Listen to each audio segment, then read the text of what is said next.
my name is Ali, and today I'm your guest with the Star Wars Retrospective.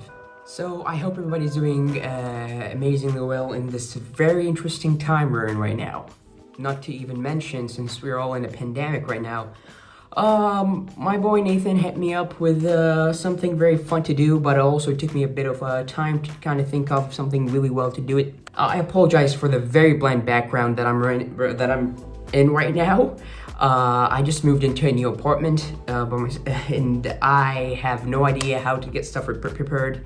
It's just I moved in a very, very bad time between school and quizzes and stuff like that, but I'm trying to get it under control.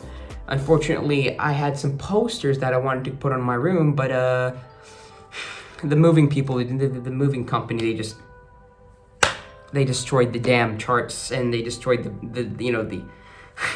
the borders. They destroyed the borders, and the glass is gone.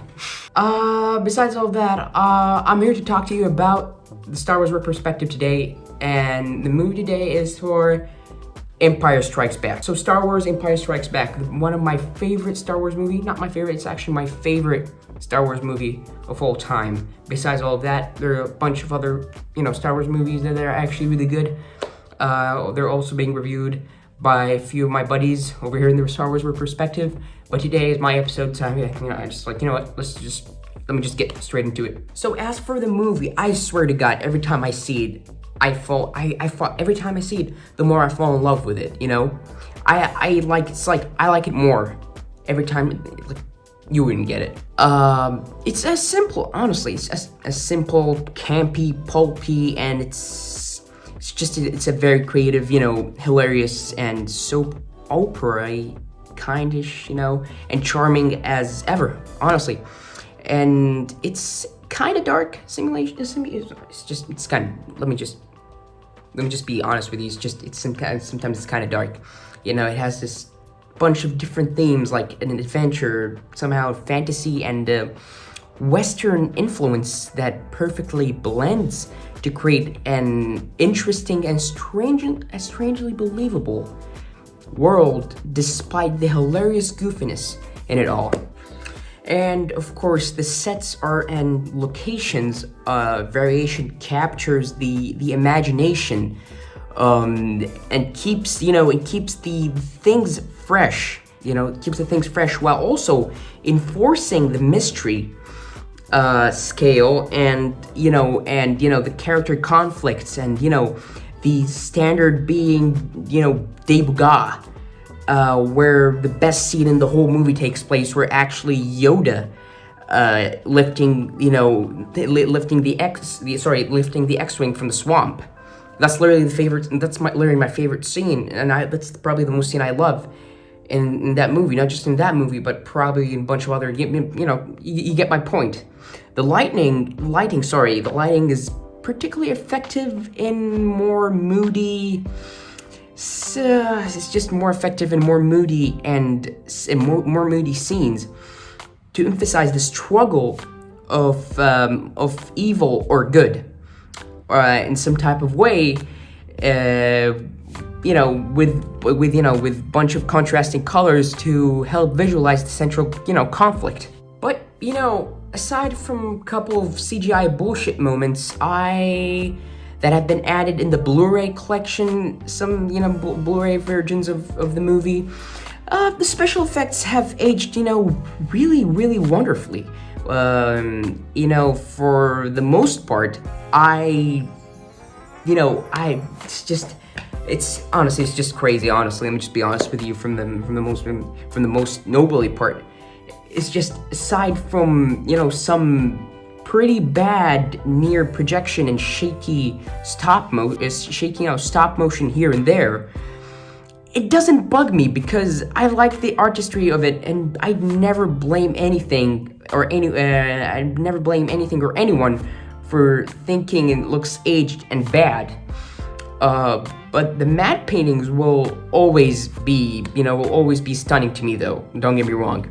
Great stuff. I think the dialogue is pretty good for the most part, and the film knows exactly what it is doing, exactly, and it doubles down. Yoda has the most, elegant and most thoughtful lines. All right, I'll give it a try. No, try not. Do. Or do not. There is no try. But I especially appreciated how all the military characters speak like they've been plucked, straight out of the 40s, with their awkward, overly official and polite, cadence. I think the dialogue is, other than that, I think that's basically it for the dialogue. When it comes to the dialogue, honestly, let me just be honest. I honestly can't believe I'm saying this, but C-3PO is and might be my favorite Star Wars character. Not just my Star Wars character, but my favorite character in this movie.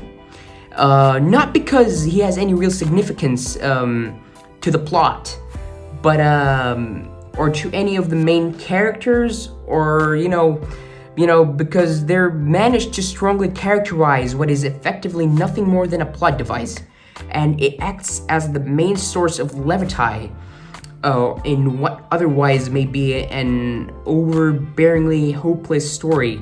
I especially like how none of the characters really like him, and only keep him around because he's occasionally, of course, useful to them, but the humor is pretty great. I like it. It's pretty funny, and it's pretty great, and there's nothing wrong with it, and it is much more suitable character based than what we've seen in the modern day sequels, which is one of the worst aspects, honestly, of them. Oh my god. And let me just be straight out with you. I could drone on about this movie for longer, and all of this, has been said before, and it has been said countless times before. And it's the first time that I've sat down actually and tried to casually analyze what I like about this film. To me, nostalgic influences are aside or not, but I think it holds up, and it is a great, simplistic, timeless adventure. Other than that, I honestly don't know. This movie's a masterpiece. So, I guess that's probably it. We've come to an end. I would just like to say thank you very much to Nathan and Morgan and basically everybody at Film Farm Studios for giving me this chance to express myself on this movie. And I'd just like to say thank you guys too for watching this video.